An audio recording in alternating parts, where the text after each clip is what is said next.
श्री ओम करणी श्री ओम करणी श्री ओम करणी श्री ओम करणी। नमस्कार। देखिए, शरणानंद जी महाराज के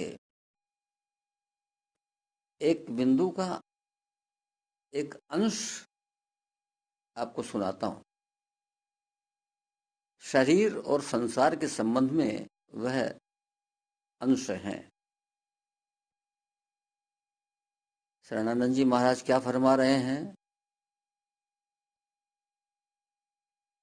जैसे संसार मुझसे अलग है, जितना दूर है यह शरीर भी मुझसे उतना ही दूर है। हमने क्या कर रखा है कि हमारी संसार से जो दूरी है उसके कई स्तर बना रखे हैं। नेपाल में त्रासदी हुई, उत्तराखंड में त्रासदी हुई, अपील हुई, सरकारी कर्मचारियों से 1 दिन की तनख्वाह देनी है। तो 1 दिन की तनख्वाह तो सभी के लिए बराबर सी ही हुई, लेकिन देते समय फीलिंग अलग अलग हुई।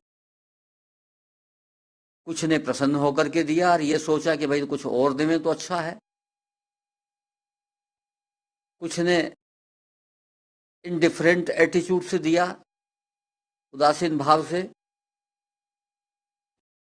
और कुछ ने कहा कि यह तो होता ही रहता है, पता नहीं कहाँ जाता है पैसा, कौन करता है, पूरा पैसा का फायदा तो उनको मिलता नहीं है, चलो भाई क्या करें। यानी मन को मलिन करके वो 1 दिन की तनख्वाह दी। यानी इन त्रासदियों का प्रभाव अलग अलग व्यक्तियों पर अलग अलग ढंग से हुआ। और इसी प्रकार से वो त्रासदी जो हमारे नजदीक नहीं आई उसका प्रभाव अलग होगा। यदि उनमें से कोई हमारे अड़ोस पड़ोस का व्यक्ति, परिचय वाला व्यक्ति, वह भी प्रभावित हुआ तो अब थोड़ी सी वो ज्यादा कुरेदेगी। तो ये दूसरा स्तर हो गया, अड़ोस पड़ोस परिचित व्यक्ति। यदि कोई हमारा रिश्तेदार भी फंस गया उस त्रासदी में तो अब थोड़ा सा कष्ट और ज्यादा होगा। यह तीसरा स्तर हो गया। और रिश्तेदारों में भी यदि हमारा ब्लड रिलेशन वाला हुआ तो भयंकर हालत खराब हो जाएगी। और फिर अपना खुद ही फंस गए तो सबको भूल जाएंगे, पहले अपने को बचाओ। यानी संसार के हमने व्यवहार के दृष्टिकोण से कई स्तर बना रखे हैं। और जितनी ज्यादा दूरी है उतना ही हम पर उस संसार का प्रभाव कम होता है। जितना नजदीक है उतना ही प्रभाव ज्यादा होता है। शरणानंद जी महाराज कहते हैं, फरमाते हैं कि भाई शरीर और संसार दोनों एक जाति के हैं, अतः शरीर और संसार में अंतर मत करो। एक बहुत बढ़िया उदाहरण मैं आपको देता हूं। सेठ साहब जयदयाल जी गोयनका के जीवन का। कलकत्ता में अमृत बाजार पत्रिका बहुत प्रसिद्ध अखबार रहा है। पढ़ा कि झुग्गी झोपड़ियों में आग लग करके सारी झोपड़ियां समाप्त हो गई, जल गई। उन्होंने मुनीम को बुलाया और कहा कि उन झोपड़ियों को वापस खड़ा कर दो। मुनीम ने कह दिया जो आज्ञा,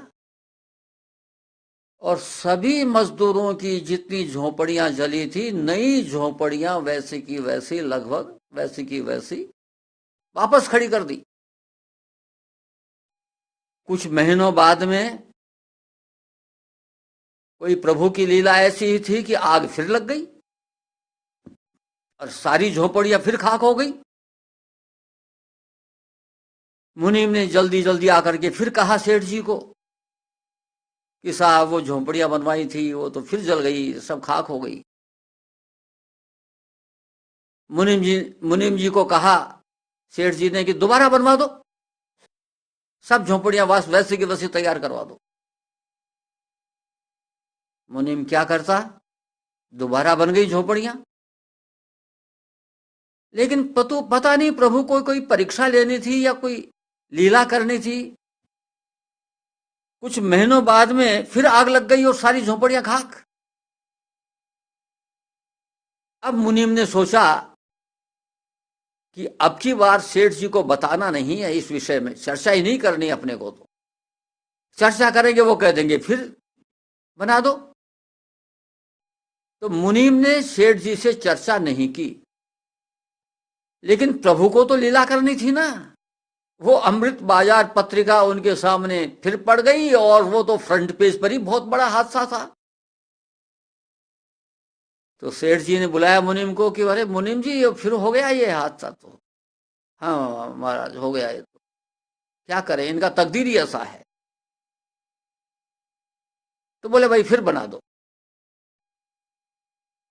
तो मुनीम अब झिझका थोड़ा सा, बोले साहब आप अपन कब तक बनवाते रहेंगे, जब इनका तकदीर ही ऐसा है तो हम कब तक बनवाते रहेंगे। तो सेठ जी क्या कहते हैं, भाई तब तक बनवाते रहेंगे जब तक मैं इन जैसा नहीं हो जाऊंगा, यानी इतना ही गरीब नहीं हो जाऊंगा जितने गरीब ये हैं, तब तक बनवाता रहूंगा। देखिए भगवान ने देखा कि ये तो मानेगा नहीं, परीक्षा पूर्ण हुई, झोपड़ियां बन गई, आग लगना बंद हो गया। तो सेठ जी ने क्या अपने से ज्यादा महत्व झुग्गी झोपड़ियों वालों को दिया। तो दूरी आप समाज की, संसार की कम करो, अपने शरीर का महत्व अपने आप खत्म होता चला जाएगा। आप चाहोगे कि आपके शरीर का महत्व तो कम हो जाए आपके लिए और संसार का महत्व बना रहे, वैसा का वैसा ही दूर ही रहे, तो संभव नहीं है। संसार को अपने नजदीक ले लो, संसार अब आपका होना चाहिए, संसार की सेवा आपके ज्यादा नजदीक होनी चाहिए शरीर की सेवा की अपेक्षा।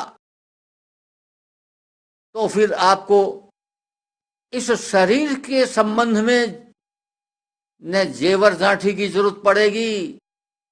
हाँ, सर्दी से बचाव के लिए कपड़े तो जरूरत पड़ेगी, लेकिन ऐसा नहीं कि साहब ये कपड़े इतने महंगे हों, इतने वैभव का प्रदर्शन करने वाले हों, कार मेरी इतनी ऊंची हो।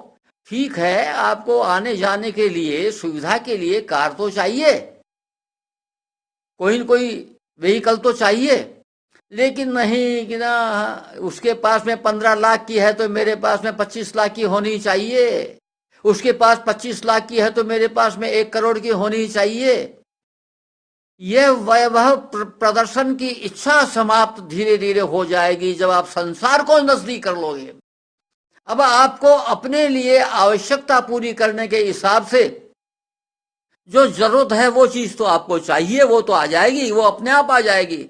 शरणानंद जी महाराज ने कहा है, जो चीज आपके लिए आवश्यक है वो अपने आप आपके पास आ जाएगी, और अनावश्यक वस्तु मांगने पर भी नहीं आएगी। प्रभु से मांगोगे आप तब भी प्रभु नहीं देंगे।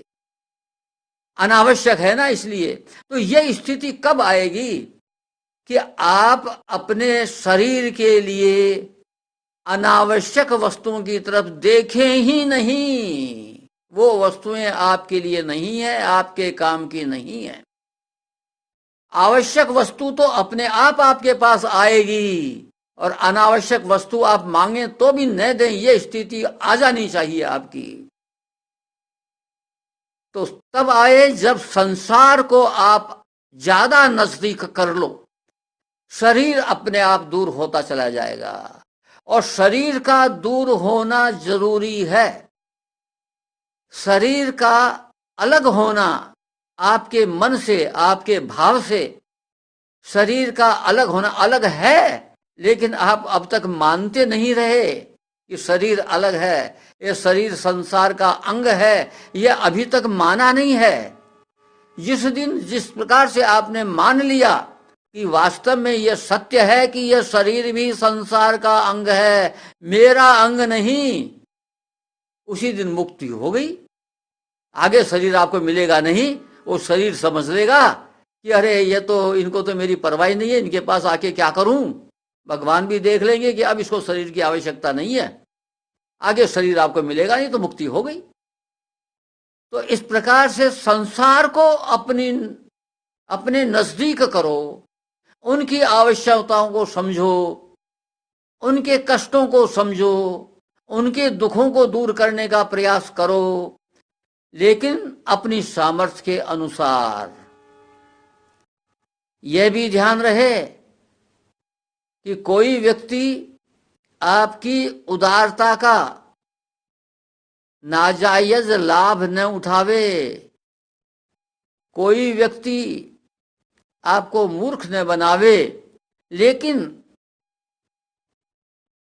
हम किसी को मदद दें या न दें, और हम निर्णय नहीं कर पा रहे हैं कि इसकी आवश्यकता जेन्युइन है या कुक्ड है, यह हम निर्णय नहीं कर पा रहे हैं, तो देने की तरफ आपका ध्यान जाना चाहिए, न देने की तरफ ध्यान नहीं। भाई जब तक पक्का मालूम नहीं पड़े कि इसकी आवश्यकता जेन्युइन है या नहीं है, तब तक हम नहीं देंगे, ऐसा नहीं। जब तक आपको पता नहीं चले कि उसकी आवश्यकता बोगस है, तब तक देते रहिए, तब तक मदद करते रहिए। इस प्रकार से संसार जब आपके नजदीक आ जाएगा, तो आपके मन से यह शरीर उतना ही दूर जाता रहेगा। और ये शरीर का दूर तो है, अलग है आपसे, क्योंकि आप शरीर नहीं हैं, लेकिन इसका अलग जाना जरूरी है आपके मन से, आपके भावों से। इसका अलग होना जरूरी है। यह आवश्यकता तभी पूरी हो सकती है जब संसार को आप नजदीक ले लो, क्योंकि संसार को दूर रख करके और शरीर को आप दूर करो, ये इतना आसान नहीं है। संसार को नजदीक लोगे तो शरीर अपने आप दूर हो जाएगा। आज बस इतना ही। नमस्कार।